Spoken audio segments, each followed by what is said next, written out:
It's wonderful to be here, and if you'll pardon my speaking in English, my Spanish is not so good, but this is wonderful to spend a bit of time in Chile. My wife and I have not been here before, and we have two wonderful hosts that have taken us around and taken care of us. So let me begin with what I think is a statement from Pope Francis that summarizes, and this is from Laudato Si, and it summarizes, I think, the major issue of the time. Pope Francis writes, "What kind of world do we want to leave to those who come after us, to children who are now growing up?" And that includes you students. This question not only concerns the environment in isolation, the issue cannot be approached piecemeal. In other words, we will have to learn to think in systems, and the word integral appears in this document at least 20-some times. Doomsday predictions, he goes on to say, can no longer be met with irony or disdain. We may well be leaving to coming generations debris, desolation, and filth. That's the start of my talk. The question is how we turn that around and go in a very different direction. So let me begin with this. Where are we? We're on a very small planet, the third rock from the sun, as they say. Life on this planet, as all of you know, is a very thin film. It's roughly a piece of cellophane around a soccer ball. That's about how thick it is relative to the size of the ball. It doesn't go down very deep into the oceans and doesn't extend very far out into space.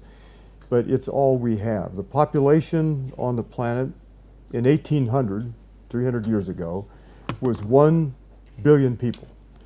We're now at about 7.4 billion people and growing still fairly rapidly. By the end of this century, and some of you will still be alive at the end of the 21st century, there may be 10 or perhaps 11 billion people of us, all wanting to live like Chileans and Americans and Europeans, but there are only about 1.5 billion people presently on the planet that live very well. The rest are poor, and their condition isn't necessarily improving at a rate that we would consider important. So that's our condition. We are in a world in which the things on the screen here, on the top, the things that we call fast variables, the things that we see on the news and in the newspapers, things that catch our eye. There's things like the jiggles in stock markets and violence and goofy celebrities, and we have our own right now. It's sometimes, I said just a few moments ago to a few of you, that it's sometimes embarrassing to represent the United States of America. And so we're planning to move to Chile. So anyway, these are the things that dominate our attention, but the things that really seem to matter are these slower moving variables. It's the color of the water that goes into the oceans. It's literacy rates, poverty rates, carbon going into the atmosphere. But the slow variables do have a tendency to become the headline news. They become the things that then drive the news, but they build up for a long time. We paid no attention to the fact that carbon dioxide, climate change, was building over decades. We knew that if we burned fossil fuels, we would change the climate as far back, probably as 1833, certainly after 1898, when a Svante Arrhenius, a Swedish scientist, did the hard calculations. But that was a slow variable. And now by the end of the 20th century and the early years of the 21st century, it's now a global crisis, and it's a very big one. So we also have had warnings. This one was done by 102 Nobel laureates in 1992. And it warned that if we continue on the present path, the world that Pope Francis describes, in fact, would become a reality. In a way, Pope Francis' encyclical is simply an exclamation mark on that warning. And so we did not pay attention to it. And this is the data that you all have seen, these kind of curves. And part of the difficulty with this curve is that we look at this as animals that evolved over thousands of years. And this ought to cause everybody heart problems and sweaty palms, but it doesn't. But we evolved to handle direct threats. And so we're very good with enemies, dependably loathsome, terribly despicable enemies. We're good. So give us an Adolf Hitler or an Osama bin Laden, and we are very good. But this is a problem that we caused, and this is simply the science reporting on that. So if you look at the temperature of the planet, which we can now, one of the great scientific achievements of the past 20 years has been that we now can take a very accurate reading of the temperature of planet Earth. And it's accurate down to probably 2 digits to the right of a decimal point. So with that, we now know that the temperature of the planet, we now can measure carbon dioxide in the atmosphere. We can go back several million years and measure with it less and less precision, but we can measure carbon dioxide in the atmosphere and other greenhouse gases or heat-trapping gases such as methane. And they go typically in kind of lockstep. So here is where we are. And this is the two big variables, temperature and carbon. This is where we are now headed. And we've warmed the planet. The current warming is around 1.1 or so degrees centigrade. At the Paris conference, the climate conference at Paris, COP21, the consensus was that we needed to stop the warming somewhere at 1.5 degrees centigrade. Now, this is a problem. And the problem is that the inertial momentum of the greenhouse gases we've now released, and my country, again, is chiefest among the culprits, but the momentum is so fast that we probably will sweep past 1.5 degrees centigrade. And then it was thought that 2 degrees centigrade was kind of the guardrail between us on the planet and disaster. We'll be lucky to stop it at 2 degrees centigrade warming, but we must try to do that. That is an important point at which we simply can't go beyond that. And at 3 and 4 degrees centigrade warming, all bets are off. At that point, anything can happen. So the theory that we operate under is that you can increase the temperature of the planet, or if this was a building, you can turn the thermostat up, and nothing else changes over here. But as you warm the earth, everything changes. Naomi Klein's book 2 years ago, This Changes Everything, is an accurate statement of the issue. Warm the earth, ecosystems change, economies change, politics change, rainfall changes. Everything in Chile and the United States and around the world will change dramatically under warming conditions. And it isn't just that they're warming very rapidly. Earth is undergoing the fastest warming that we know of. So this is simply more evidence. The data is clear. This is coming from NASA in the United States and the National Oceanic and Atmospheric Administration. But the warming is unprecedented. It is rapid.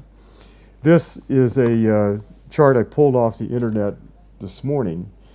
The dots represent readings of carbon dioxide taken at Mauna Loa over the past week or 10 days. The readings show that we've gone not only above 400 parts per million, but we're now trending up to 410 to 412 parts per million. That is extremely rapid. The warming 2014 was the hottest year on record. 2015 beat it by a substantial margin. 2016 this year is on track to beat that record of 2015 by, again, a very large margin. So the warming of the earth is going up very rapidly. This is, again, off the internet this morning. This is where we're headed. This is with a 2 degrees centigrade warming. This is 3 degrees centigrade warming. This is temperature. This is rainfall here. But look where you are right here, and right here, and right here. So nobody will be unaffected by this. This is the crisis of our time. But it isn't isolated. It connects with nuclear war. It connects with poverty. It connects with all other issues. Everything on Earth, every other problem we have gets worse with global warming. So whatever your cause is, as somebody once put it, it's a lost cause on a hotter planet. These are temperature records, and you can go on the internet and you can find these very commonly. Now, here is one of the issues. I hope this translates effectively for you. Once carbon is in the atmosphere, it stays there for a long time. And so in the United States, we like to think of ourselves as problem solvers. And we're good solving mechanical problems. So if a machine breaks, we're pretty good at solving that. We're not so good with this problem. Because once carbon is in the atmosphere, it stays in the atmosphere for something measured as hundreds or thousands of years. The half-life of CO2 in the atmosphere and other heat-trapping gases tends to be fairly long. Methane is a more potent heat-trapping gas. Its residence time in the atmosphere is shorter, but carbon dioxide stays there for a long time. So this issue is one that will be there for you, all of your life, and getting worse over most of your life, I expect. But it'll be there for your children and your grandchildren, if they have children, and so forth, on out for generations to come. So we have to set in motion, our generation, your generation, has to set in motion a very different path. We have to effectively eliminate carbon dioxide and fossil fuels. Said differently, we have to disinvent fire to live carefully and sustainably on this earth. The results are these. Bigger storms, dying vegetation. This is the Rocky Mountain region of Canada and the United States, where warmer temperatures allow something called the pine bark beetle to survive over winter. This is Dubai. This is an article that was in Nature Climate Change magazine about 4 issues back. That part of the world, the Arab Emirates part and the Persian Gulf, will be uninhabitable by sometime around the mid-century at given warming trends.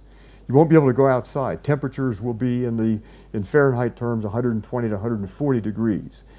The heat wave currently undergoing in India, where temperatures hit 119 degrees 2 days ago. That will be characteristic of the region. This isn't how it's going to be. This is how it is at the start.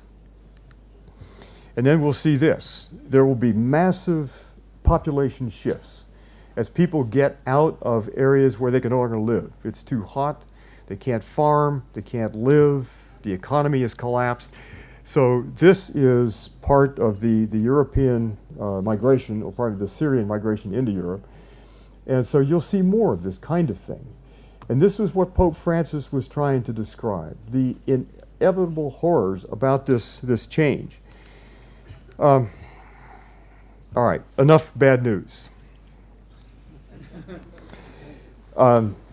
This is one of my favorite cartoons. And for those of you in the back that can't see this is an equation. You have this bracket and then that bracket, and then a miracle occurs and the change happens. So what does that miracle look like? How do we turn this around? And we can turn this around.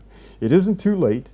The hour is late, but it is not too late. But we need all of you engaged in this historic shift. So the first change. Let's talk about where you are right now. The word education means to educe, to draw forth. Paulo Freire, the great educator, once described 2 models of education.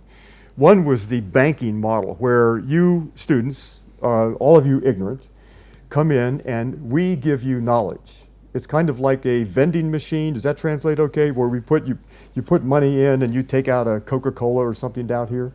So we put knowledge in and you get the Coca-Cola if you get so many credit hours or however you measure that. But there was another model. And the model was to educe, to draw forth. What are your ideas? How do you feel? We're in an innovation center here. How do you want to innovate? And what's your creativity?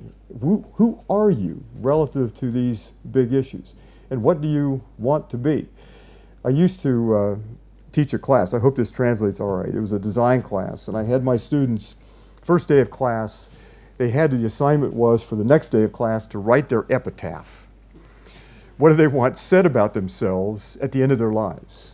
That's what you're making. You are making yourself, that's the ultimate design project. You're designing a life. So, education. This is one way of thinking about education. Simply a series of boxes. And so you come out, you major in economics or sociology or chemistry or whatever, and that's all you do. Pope Francis' encyclical was about integral changes. How do you connect these boxes, all of these little pigeonholes? How do you connect them so that you come out with an integral systems level understanding of the world? What does economics have to do with climate change, or politics have to do with ethics? Do you understand what I'm saying? Does that translate okay? So you've got to make sense of a world to be relevant to this crisis of climate change. You have to see the world as systems, as patterns over long periods of time. The issue here is, this was a comment made to the graduating class of University of Toronto some years ago. The point the speaker was trying to make was very simply, it wasn't me. It was very simply that half of what you've been taught is wrong, but nobody knows which half. So you will have to sort this out. You will have to become thinkers and systems thinkers, and you'll have to become ethicists. This was Pope Francis' charge to you and to me. And then there is a different way to see a university, not simply as Michael Crow is president of the University of Arizona, not simply as a place where you come and you get a career and you get a certain body of knowledge and then you go practice that and you make a lot of money and you live happily and then you retire and then you die. It had to be more than that. It's how do we educe from you your best ideas? How do we build a world, a different world with people with different hearts and different capabilities and different hopes and dreams?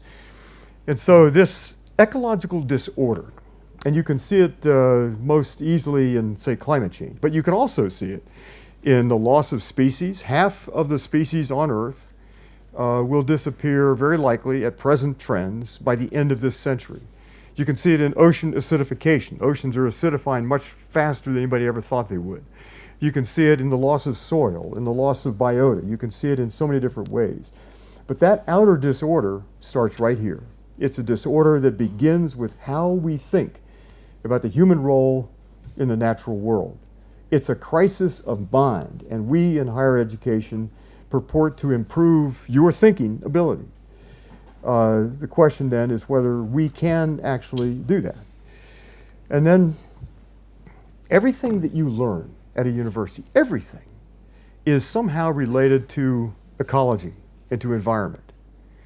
And so by teaching, let's say, any discipline in which environment doesn't factor, whether it's medicine where our environment is irrelevant, medicine is simply then something that happens in your body, but your body's not related to this larger body that we call Earth and the ecosystems. Or economics. If you learn economics and nature isn't factored in, then you've learned something. It just happens to be wrong. You've learned that nature is irrelevant to the way an economy works. The upshot of this is taken from Karl Heinrich Robert's book on the subject of business, health, and environment. But this is a systems crisis, and you should not come out of this university or my College of Oberlin or any place without understanding the world as systems, as interconnections over long periods of time. We can't solve any problem that we have, and certainly not the climate issue, by dealing with only one little box in that thing, in the curriculum and so forth. So you've got to be a systems thinker. This is one way to portray it. But systems have certain behavioral patterns, but stocks and flows, and you can get all this in other books. But you have to begin to think as a systems thinker. the interrelatedness of things. And if things can spiral out of control and go down, could we also reverse those dynamics so that they can go up and they can improve? Could we create virtuous cycles? And then the word system, and in Pope Francis' encyclical, the word integral, I think they are the most radical, subversive words in any language, because they say to us that no one, nothing, anywhere, ever can be an island unto itself, that we are part of all that ever was, all that is, and all that ever will be. We are linked. And so we will have to learn to come together. Now, this is a political challenge. In markets, and I'm going to talk about this in just a moment, but in markets we say I and me and mine. What we're asked to do by Pope Francis is learn how to say we and ours and us, to change the pronoun, to see ourselves as a collectivity. And that takes me to the economy. This is a particularly incendiary or controversial part of this talk, but I want to make a couple of points. Number one, the laws that govern economics started with, let's say, Adam Smith in 1776, publication of a book called The Wealth of Nations. The laws of the biosphere, however, have been operating for 3.8 billion years. And to try to calibrate these laws of economics with the way the Earth works as a physical system has been a bit of a challenge for us. And so these are, I won't go into all of these, but these are the core flaws in that discipline relative to climate change. Now, I want to make a point. The point is, there are very few accidents in this world. There is more likely the simply patient working out of the assumptions that are built into the way we think. So if we say that economic growth is the priority for an economy, then we will likely do a lot of damage in the world. We will change climates, we will drive species into extinction, but there aren't many accidents. There is the normal working out of the rules we have built into the system. Does that make sense? This isn't an accident. Show me an economy that's built around shopping malls and consumption. I'll show you climate change, and I'll show you species extinction. But that's not all. We come down here that we have said that nature's capital isn't worth anything. And we tend, if there's no price on it, and this is where economics can really help us, there is no price on it, we'll overuse it. And so economists, to their great credit, have been saying for decades that if you underprice things like pollution, then you'll overpollute. So I'm not sure where that came from. There we go. And then the strong belief, this is Donald Trump's work. There's this, can I go back one? Whoever's controlling this, can I go back one slide? Is it possible to go back? No, back. This is going forward. There we go. So there's a belief that technology, that's Donald Trump again, he's everywhere. He's making America great again. There is technology is the assumption that we can, whatever the problem is, we can solve it with more technology. And then there's this little problem that the more stuff that we have, the happier we are. Now, in the States, we know that happiness, it's been charted and studied by a number of people, and happiness in the United States peaked about 1957. Okay, you all with me? We were happier in 1957 than we've ever been since.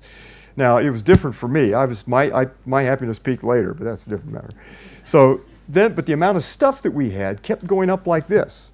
So now you have to explain the difference between the amount of stuff that we have and our level of happiness. And you can't do it. And everybody knows that what makes you happy is your friends, your work, beyond some fairly minimal level of income. Happiness is where you live and good work and your friends and music and poetry. And it's the things that we do together. But you all know that. So this is the point of economics. We pay for sustainability whether we get it or not. Now, you pay, we're told we can't afford to clean up our pollution. Well, you can't afford not to. But you pay in a different currency. So the currencies are health, becomes asthma and lung cancer and disease of various sorts, but you'll pay. Security issues, environment, social stability, and so forth. So environment is often traded off because we say we can't afford it. You can't afford not to. You're going to pay one way or another. And then there's this little problem. This is from the Oxfam report on global inequality. And so note this, 62 individuals on planet Earth, 62, you could easily put them in this room and have room for all of you, have more net wealth than the bottom 3.6 billion people on Earth. 62 have more wealth than the bottom 3.6 billion people. In the United States, the number is about 400. You could get them in this room and with a little stretching. 400 people have more net wealth than the bottom 185 million people. That doesn't work. So inequality is a bit of a problem. The idea that markets will take care of everything was identified a long time ago. And this, for those of you that haven't, if you're in economics or you read, this is a book written by a British economist, Karl Polanyi, The Great Transformation, written in 1944. And he said very simply, and he explained why this was the case. If you make the market the arbiter, the thing that judges everything else, then you will destroy society. Maggie Thatcher and Ronald Reagan and others have believed that there was no such thing as a society. In other words, there was only you and I as individuals. But as individuals, we fight. We fight over all that there is. So again, the pronoun going from I, me, mine to we and us and ours. And remember now, that has to include future generations. That's something that we now have to expand our sense of identity. This is Pope Francis' message, to include all of life and all of future life, all the life that could be on the earth. This slide is a little bit out of place, but I wanted to show you the effects of inequality. This comes from a book you'll see in just a moment. This is health and social problems worse in more unequal countries. This is the USA. So the less equal we are, the worse our social and health problems get. And you can use their data to show the same thing about violence, child mortality, and on and on. We can't live well and sustainably or solve the issue of climate in a world as unequal as this one we have made. Very quickly, different way to see economics. This is from the work of Herman Daly. This is what he calls an empty world, when nature was big and there were only a few humans on the earth and the economy could be small. This is the world now.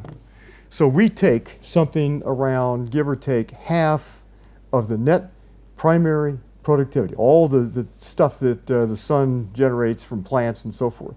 Humans now co-opt about half of that. We pave it over with shopping malls and parking lots and roads. We strip it out of the earth. We take it away from the natural world. Humans are now a major factor. The U.S. Biologist Edward O. Wilson, probably the most famous biologist since Darwin, has written a recent book in which he asks us to save half of the earth for nature. The Daly's point in this slide is just simply to make the point that economic growth at some point becomes economic. So marginal utility drops, marginal disutility goes up, and so at this magic point, what's the point of growing an economy further? And his point is that there isn't one. That uneconomic growth is where we are in some parts of the world need to grow, but in the United States and parts of the developed world we don't. That's just a bit of ideology there. Third point. Your generation, all of you students, you have to join a global effort now to change the world. These are students involved at Harvard in trying to get the Harvard University endowment, which is roughly $40 billion, out of fossil fuels. Controversial issue at Harvard, but it's an essential thing. And in the United States, students are leading the way. This was a foundation or a group in the Netherlands that sued on behalf of future generations. You know, problem of climate change, again, spills across generational boundaries. You're the first generation that will experience it in its full, but it will continue to get worse. They're saying that we should not be making decisions without having young people at the table, your generation, and younger than you. This is a group of climate petitioners who have won 2 cases now in the state of Washington in the United States, on behalf of younger kids, saying that this is an issue that hits us hard. This will damage our lives and our prospects. We have a right to be a voice at the table in energy and planning and environmental decisions. This is a group in California, one of the universities, that decided that the university ought to be fed as much as possible by local farmers. Buy local. Don't import food from long distances. And so they started a farm to university enterprise that's growing throughout other universities. And this, of course, is Pope Francis. The revolution here is one where people at the bottom, recognizing that governments aren't likely to act until there is enough pressure from the bottom of society, are beginning to ask the universities and colleges and educational institutions to stand up. This is an issue that affects all of you. And the knowledge that you get here or in any place in higher education needs to help us build a very different world. And then I'm a professor. What we do is we assign books and lots of reading. Here are a couple of slides on what you ought to be reading. This one, The Long Thaw by David Archer, is effectively, and he's the man I quoted earlier in this talk, he's the man who said that climate change is a long-term problem. Carbon stays in the atmosphere for a long time. He's worth reading. Very good book, and it is in Spanish. The Science of Global Warming, John Houghton, is definitive. I put my own book here just for vanity reasons, and it's on sale today for only $8.95. And then this is Naomi Klein's book. This is my next book. It's there, and advance orders we'll take after the talk. This is Naomi Klein's book, and then one of the best books on the ethics of this, if you're in philosophy and ethics, is this book by Stephen Gardner, A Perfect Moral Storm. It's a large, complicated issue. Our indebtedness to future generations is not something that you can take for granted without a good bit of analysis and thinking about it, which he does brilliantly in that book. On economics, Thomas Piketty, the French economist, Capital, this is worth reading. What he did, Capital, his title, of course, harkens back to Karl Marx's book, Das Kapital. And he says much of the same things, although he's not a Marxist. It is a fixable problem, but his main focus is on inequity. As is Richard Wilkinson's book, The Spirit Level, and Kate Pickett. That's a brilliant book. It's about the effects of inequality, and Joseph Stiglitz, the American economist, the same thing. There are good books. Become a reader. Get involved. Read and read and read. Read everything you can find. This is a big issue. And now, final couple thoughts. This is about you. What do? Thomas Merton was a Trappist monk. And his advice to you was to be bastards and madmen of all sizes and shapes, but avoid at all costs one thing, and that is success. Now, what he's saying in this, and he was a Trappist monk and one of Pope Francis' heroes, what he's saying in this is get your life first. Find a career later. But these like a horse pulling a wagon. Get the cart and the horse in the right relationship. Find something that for you is a life calling, something that is why you're on the planet, why you're on the earth. And as a compass that helps you figure out what is important in the world, use Pope Francis as a compass. It's not an itinerary, it's not a career, but it points you to what is important in this world.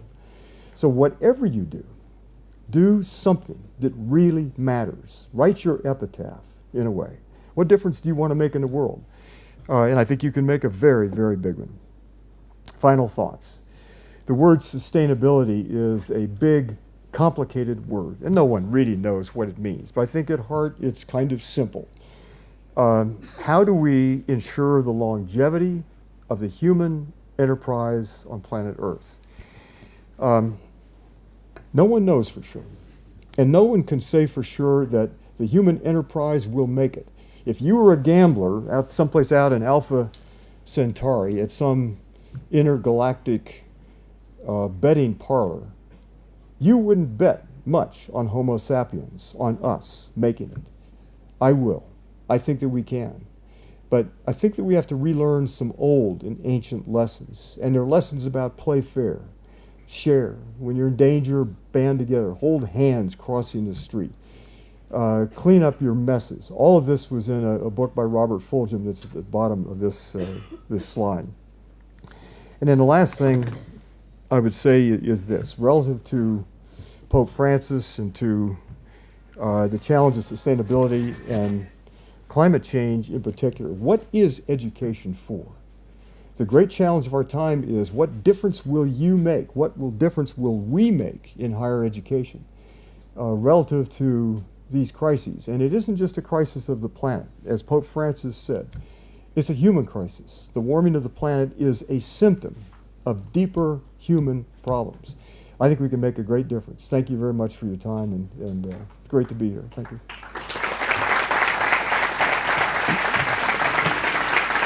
Thank you.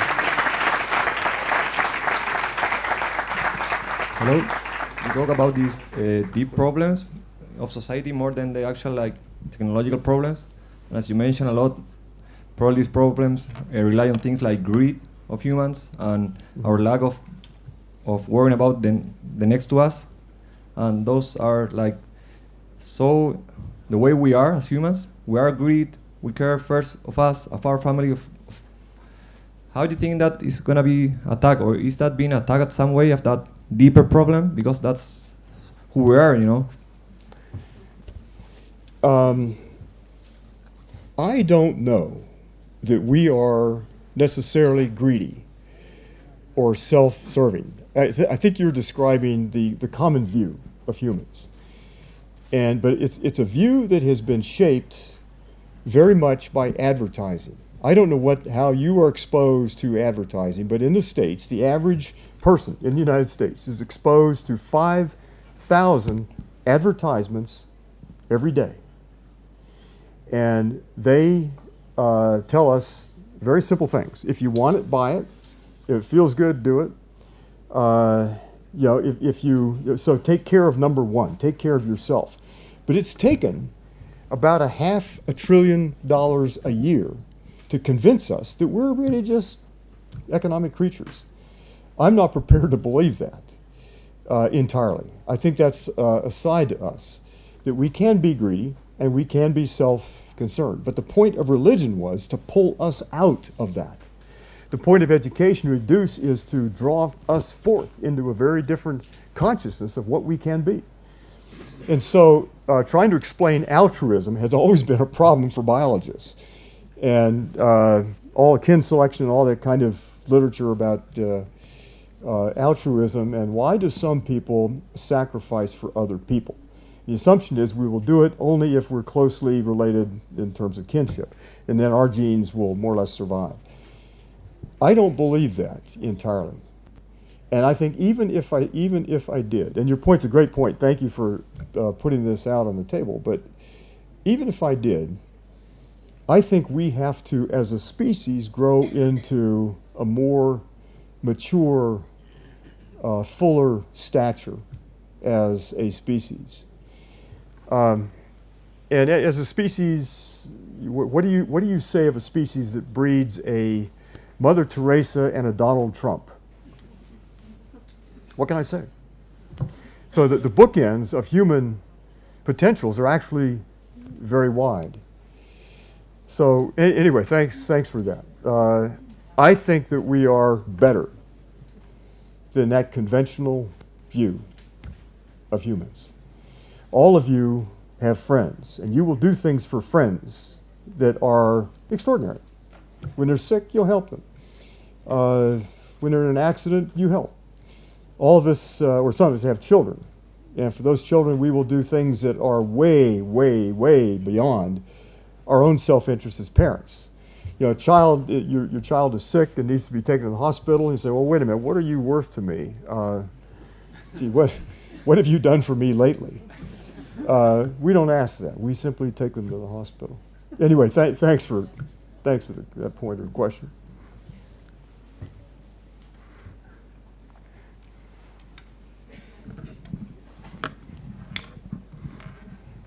Gracias.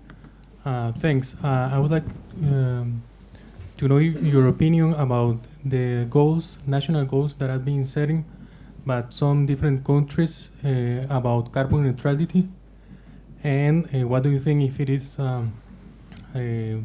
worthy or is very important to extend to like all over the countries, especially in a region that is very vulnerable to natural disasters like Latin America?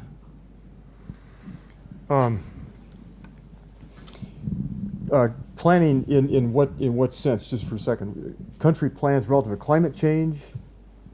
Carbon neutrality. Carbon neutrality. Oh, carbon neutrality. Well, here let me be totally frank. The United States is responsible for roughly 26 to 28% of the carbon presently in the atmosphere. That's our responsibility. China is now the largest national emitter of carbon. And so this raises a complicated issue for us. In the United States, our average emissions per person are about 22 tons per person per year. We've got to get to 2. And so we've got to make major changes. They are being made. Our carbon footprint is falling, not nearly fast enough, but it's falling. So I want to put that on the table, that the United States has a responsibility to lead in this issue.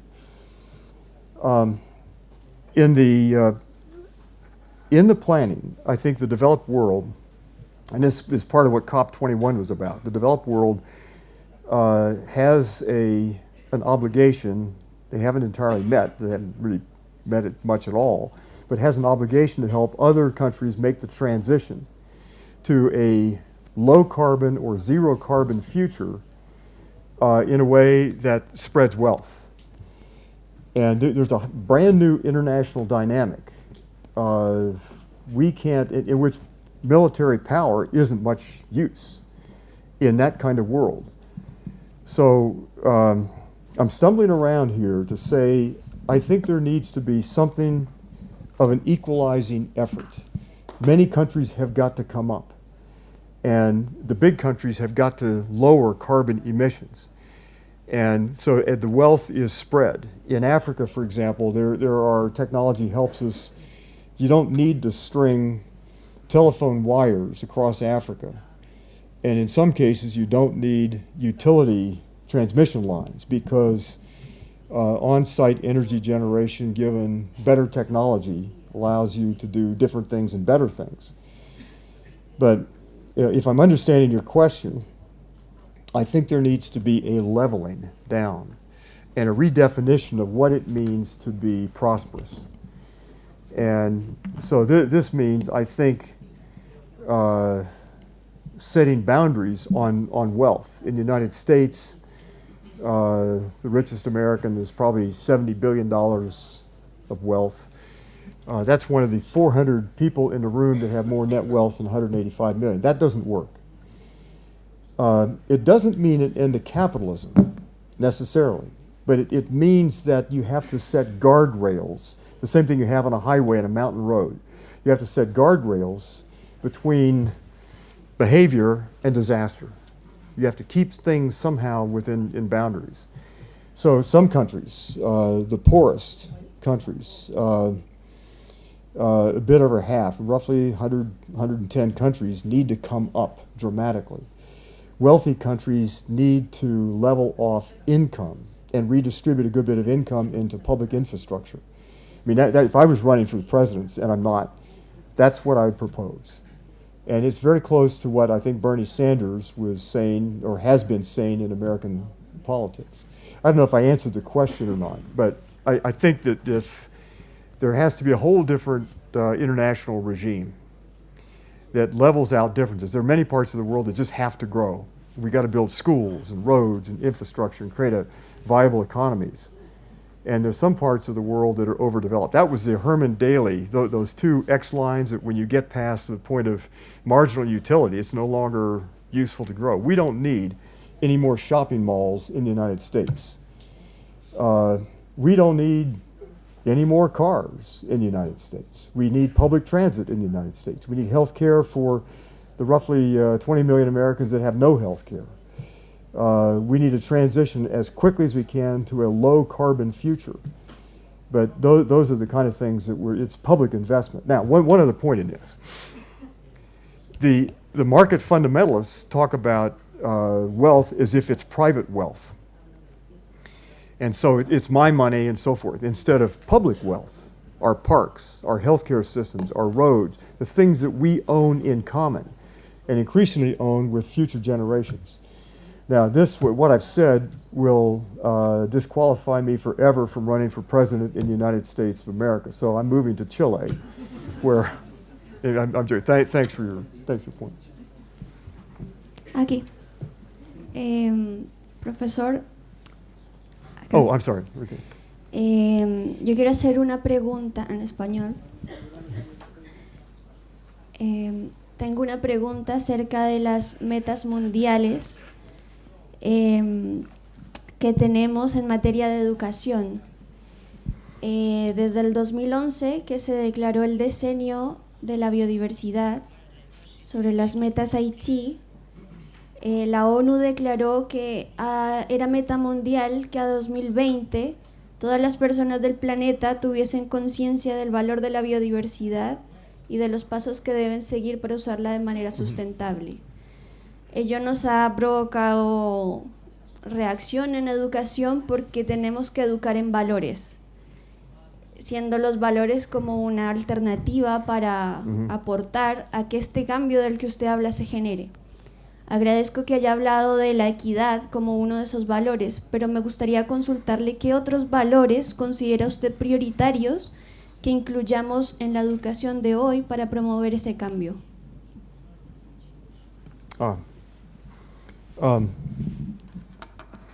So the question is, which values would I recommend to promote the change, so forth.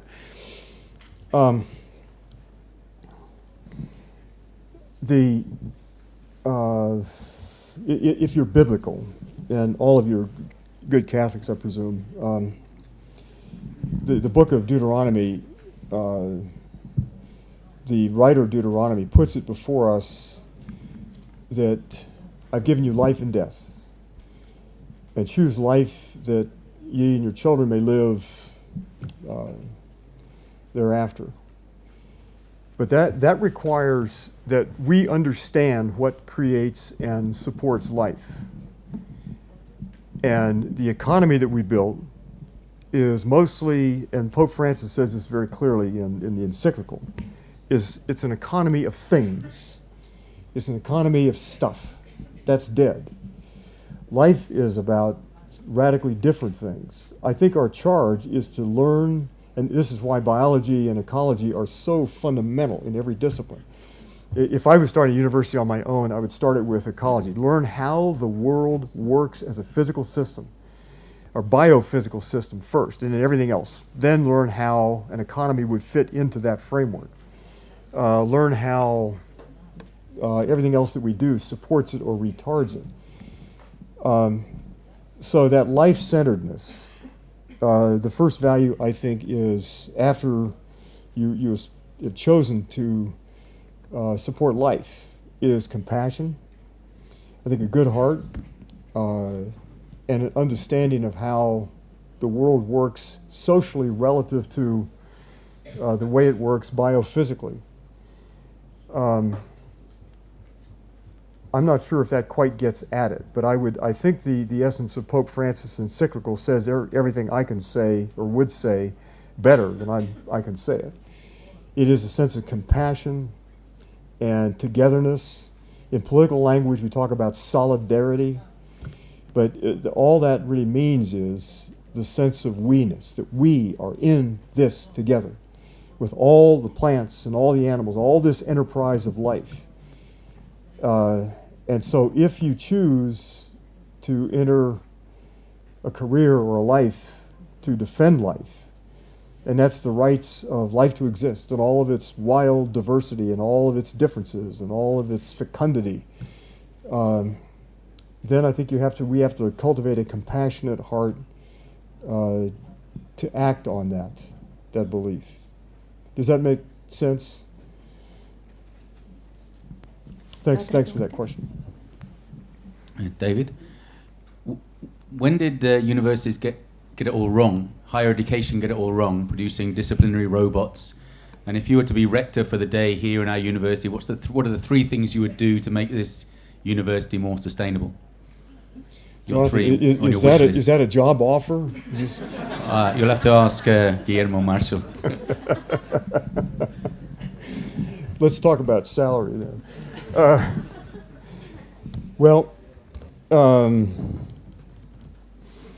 We do have 2 more hours to talk, right?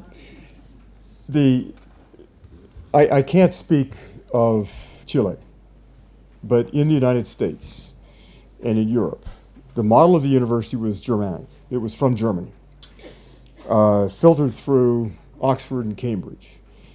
And it arrived in the U.S. probably in its first full-blown form at Johns Hopkins University, where research became the fundamental thing. The U.S. had other pressures. Harvard and Yale and so forth were founded as religious schools to further Christian teaching and to produce Protestant preachers. I don't think there is a point. You can't look at a calendar and say, well, on September 8th, 1947, it all came undone. I think you can talk about long-term roots and assumptions that were built into curriculum. And the idea that we got from German universities, again, filtered through Oxford and Cambridge, and Johns Hopkins and Caltech and other places, was that the university would serve this enterprise called progress. But progress was never really defined. And progress and growth then became intertwined. Progress was about growing the human enterprise, not asking about its quality or its elegance, just its growth, its sheer mass and size. And then I think the breakdown, and part of this is because to be a learned person now, no one can master the world of science and literature and social science. There's just too much. And so we carved it up. And at no place in my university is there an integrative function. So when Pope Francis talks about integral this and integral that word interrelatedness, we don't have any way to bring those things together. And so kind of what we were talking about the other day, there is no function, there's no person, there's no agency that says, let's take that knowledge and over here and this knowledge over here and let's get them together. Let's have a big conversation. And so I think sustainability is a challenge to us to rethink the whole educational enterprise. And it would be ridiculous for me to say what you want to do here. I have enough trouble in my own place. But some way, in different ways, we need to have a large conversation. If sustainability, which is a big word, and nobody knows quite what it means, but it certainly includes the humanities. It certainly includes all the social sciences, including my discipline of political science. It includes most all of the sciences, but the sciences can tell us how bad it is. They can measure carbon dioxide in the atmosphere and species extinction and so forth, but it doesn't tell me why we have done that. To get to the why, you have to go to the social sciences and eventually back over here to the humanities. Somebody once said that humankind has an infinite itch, but just doesn't know where to scratch. And so what is it that makes us distinctively different as humans? We've got some hard thinking to do. Now, if this isn't a big conversation, I don't know what is. But it also ought to be an incredibly exciting conversation. This ought to be a lot of fun. This ought to be, it ought to stir up faculty. You ought to be riled up about sustainability and talking across discipline boundaries. There's a certain chaos or chaoticness in a conversation about sustainability because it includes everything. It includes all of your life, everything you'll ever do. Can humans survive on this planet? And if they survive, can they thrive on this planet without wrecking it? And what are our obligations to other species? This is a big deal conversation. And it includes art, and music, and poetry. It shouldn't be just about doom and gloom. This ought to be a big celebration too. And so in a way, this ought to be, I'm not sure how this translates, but it ought to be, we ought to have a party about this. This ought to be fun. It ought to be music and celebration and lots of conviviality. This isn't just, Presbyterian finger wagging, did you eat your tofu today or something like that. But it ought to be enlivening in the curriculum. Now, I've babbled on because I can't think of anything smart to say in answer to your question. When did we go wrong? I don't think there was a moment, but I think we have a clearer sense of how we go right. And let me say one other thing. And I don't know how your university works, but in our case in the States, for faculty members, the pressures are mostly centripetal. They pull you into a small number of disciplines. So you can be a faculty member in the States and not know how to tie your shoes and not know how your little bundle of knowledge fits anything on this topography of learning. And be tenured and be successful. What we need in sustainability is something more like a centrifugal pull that pulls us out of disciplines. And so people walk down the hall and they bang on somebody's door who's doing neuroscience, says, what do you know that can help me and understand the world and humans better? So what I think I'm describing, and again, I don't know how this translates, but something in English like a jailbreak, out of the disciplines. And so we have students asking bigger questions. And we have faculty crossing discipline lines. And where that all goes, I don't know.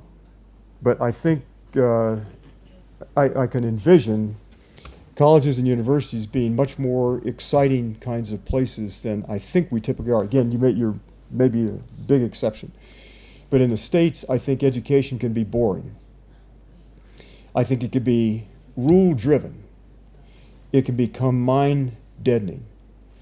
And for lots of reasons, we separate hands. What we do with our hands, and many of you are people who learn by doing things. Some of you are people who learn by reading and thinking. There are all different ways to learn, and God bless them all. But I think the place to go right is to begin to have a long conversation about what is the purpose of learning. Is it to grow the economy? Is it just to have a big career, make a lot of money, or is it to live a life more fully? So, anyway, thanks for that. I totally didn't answer the question.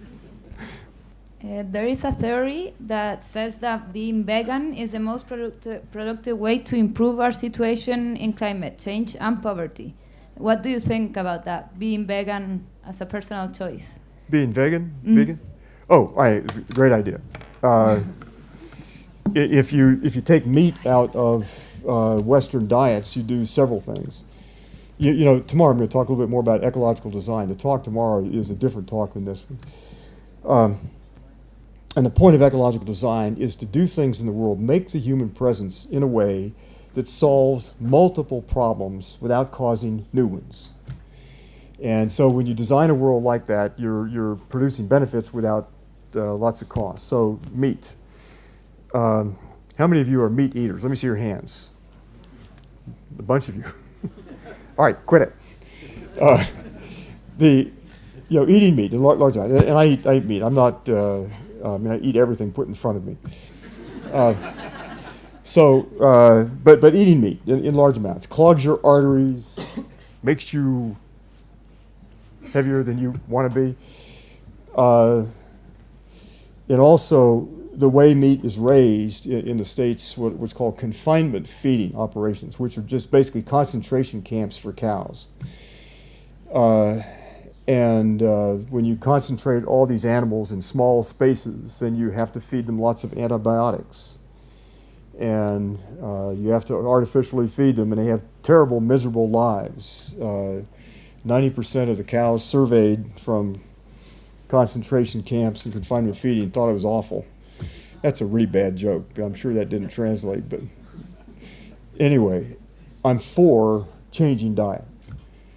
And a vegetarian diet is, by all accounts, much better for you. Vegan diet, much better. Meat eating, generally, very bad. And then we begin to run into ecological realities in terms of diet. Food that seems so abundant now will not necessarily be abundant in 1 or 2 or 3 decades. We're running out of water. Climate change means that the prime grain growing area in the United States shifts northward into Canada. Not later, but sooner.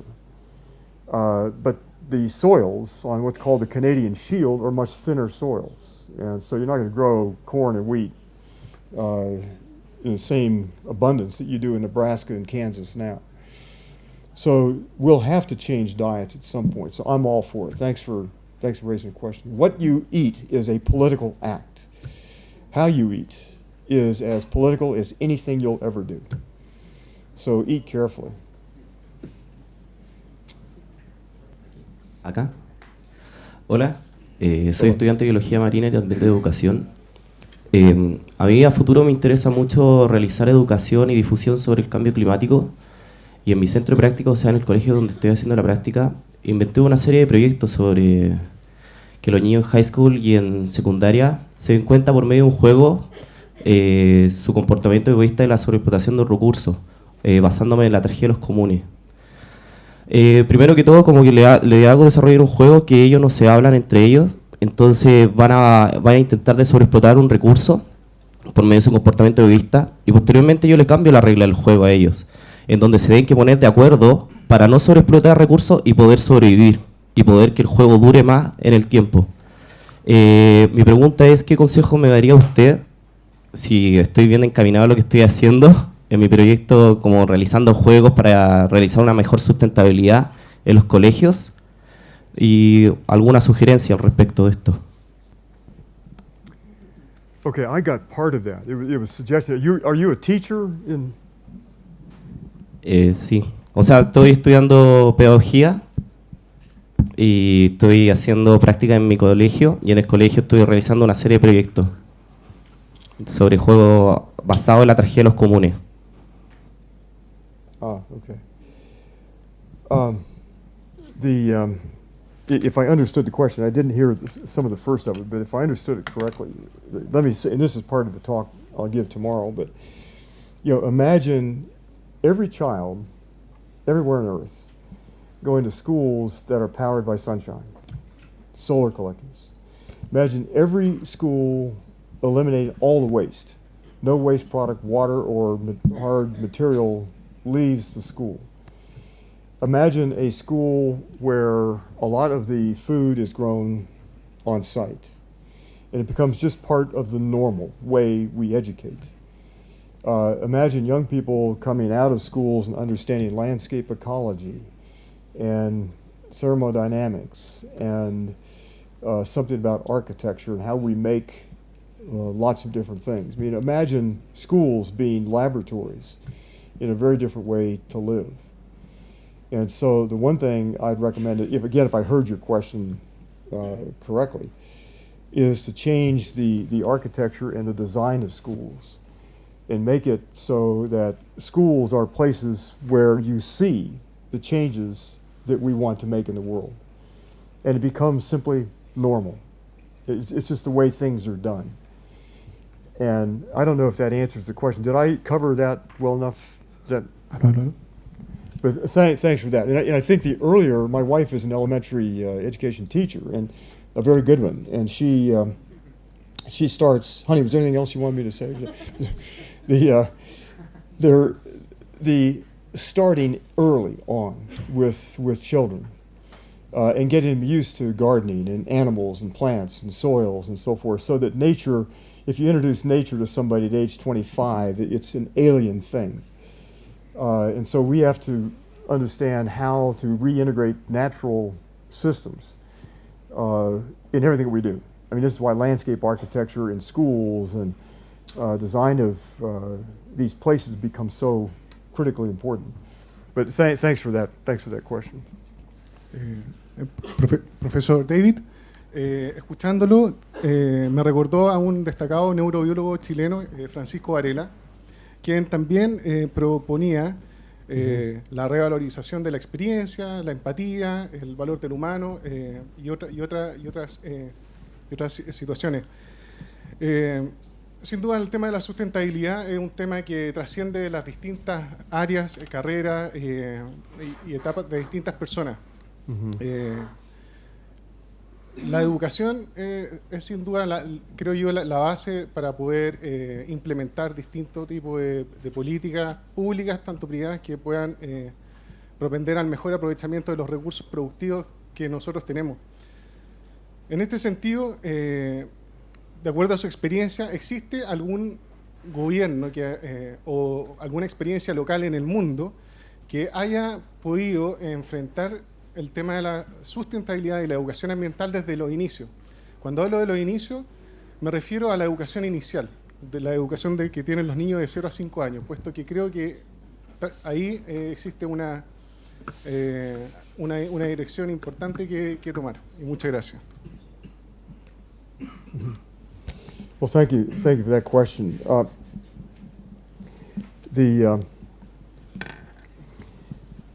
Governments generally have been latecomers on this issue, but let me say three things. One is that the government of Bhutan, some years ago, launched a program to enhance what they called national happiness.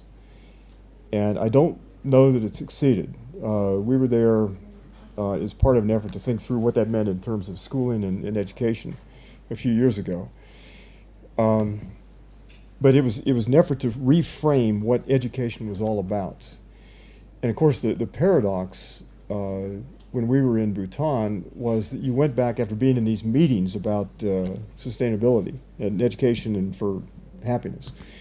You came back to the hotel room and turned on the television, and most of the advertising came from India, which is to the south, and there was this tsunami of advertising about all kind of technological gadgets and cars and so forth. And so net national happiness collided with an effort to create more wants and more needs and more desires. And of course the market doesn't aim to solve needs, it aims to expand neediness. I don't think Bhutan succeeded in a way because that was an island in a larger sea of human restlessness that's stirred up by advertising and governments and so forth, and lots of other things. Most of it, the second thing I would say is this, most of what I think I see or have seen in the last few years that I think is successful has been efforts at local levels to get kids back in nature. There's an American writer by the name of Richard Louv, L-O-U-V, who has written very eloquently about getting kids back into natural systems. There are designers now taking those ideas and beginning to design different habitats so everybody has access to water and woods and forests and grasslands and nature. And that's been very successful in lots of ways. But if I got your question, I don't think there are any national efforts that have been as successful as a lot of grassroots efforts that are working up. Most cities now have directors, most cities across the world, big cities, have sustainability coordinators whose function it is to begin to do these things. Most schools in the States have environmental education of some kind. They're trying to integrate kids with the natural world. And then let me say this, and this is a little bit contrary. As we turn the thermostat of the earth up, nature becomes more capricious. And so the pressures to go indoors will increase as it gets hotter outside, buggier, bigger storms. And so the electronic world you all now live in with iPhones and simulated reality will become much more attractive to stay indoors than to go outdoors. I don't know what your numbers are, but in the States, the numbers showing young kids going into park areas is decreasing. It's going down. And the reason, I think, has a lot to do with the fact that it's just really cool to be on an iPhone or whatever. And so the average hours per day that an American kid spends in front of a screen of some kind is 9 hours per day. And we haven't increased the number of hours per day. And so 24 minus 9, that's a big chunk of time. And that means that that's time that they're not learning about where they are and habitat and the natural world. But thanks for that question. Years ago, I met Francisco Varela as part of the Lindisfarne group and was so impressed with his work at that time, and his passing was a real loss. So thanks for that reminder.